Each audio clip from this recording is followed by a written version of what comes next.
היום שומעים מכל אחד על דרופ שיפינג, שיווק שותפים, שוק ההון וכל כך הרבה תחומים, אבל יש תחום אחד שמתפוצץ בחול והגיע עכשיו לישראל ואף אחד לא מדבר עליו. והתחום הזה נקרא דיטיילינג.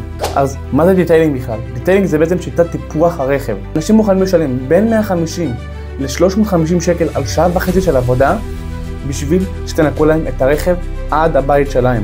והקטע הכי מטורף, אתם יכולים להכניס בין 3 ל-6 לקוחות ביום ולעבוד פחות משכיר ולהרוויח הרבה מעל הממוצע.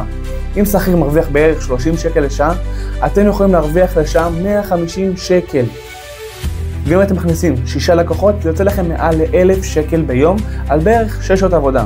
למה כדאי לכם להיכנס לתחום הזה ולהקשיב לי? התחום הזה מאוד פרוץ בחו"ל, יש המון אנשים שעושים דיטיילינג להמון רכבי יוקרה ולוקחים מעל ל$1,000 על רכב שהוא גם ככה נקי, שזה פסיכי לגמרי.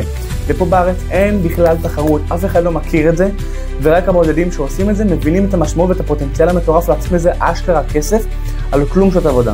ומה שצריך פה זה פחות מ-2,500 שקל השקעה, על כמה מכונות קטנות וכמה חומרים, בשביל להתחיל לעבוד ולהרוויח מזה אשכרה כסף. אני התחלתי מאפס בתחום הזה, והשקעתי בערך 2,500 שקל על ציוד וחומרים, וכבר בשבוע הראשון הכנסתי קרוב ל-15 לקוחות. בשבוע הזה עשיתי קרוב ל-1,500 שקל מהלקוחות הראשונים שלי.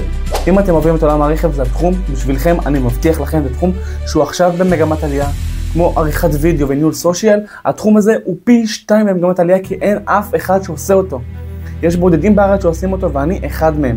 ואם אתם רוצים לקבל עוד תוכן חינמי בתחום הדיטיילינג, אני מזמין אתכם להירשם לערוץ ולהפעיל את הפעמון כדי לקבל את כל התכנים בתחום הזה. בסרטון הבא אני הולך לעבור איתכם על איזה ציוד בסיסי וחומרים בסיסיים צריך כדי להתחיל לעשות מזה אשכרה כסף וקרוב ל-1,500 שקל בשבוע אחד.